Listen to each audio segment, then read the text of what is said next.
आणि म्हणून पोराला शाळेतून काढलं आणि घरी बसवलं ना.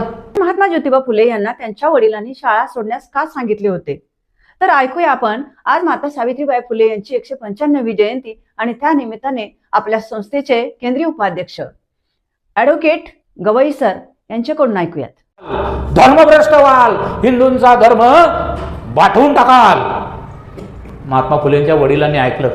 आपला मित्र सांगतोय बाबा आपण मेल्यानंतर आपल्याला स्वर्गलोक नाही नरक लोकातच जावं लागेल.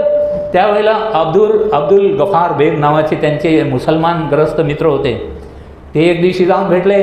अरे गोविंदराव असं काय करता, एवढा चांगला हुशार मुलगा तुमचा 4थीमध्ये चांगल्या मार्काने पास झाला आणि त्याला तुम्ही घरी बसवला.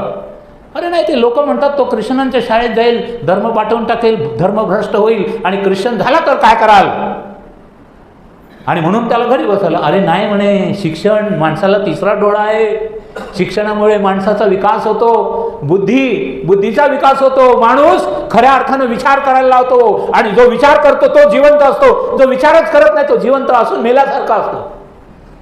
आणि मग ज्योतिरावांच्या वडिलांनी निर्णय घेतला आणि पुन्हा एकदा शाळेत पाठवलं. तर सरांचा हा विषय आपल्याला नक्कीच आवडला असेल, तर कसा वाटला हे आपल्याला प्रतिक्रियेतून नक्की कळवा. धन्यवाद. जय भीम.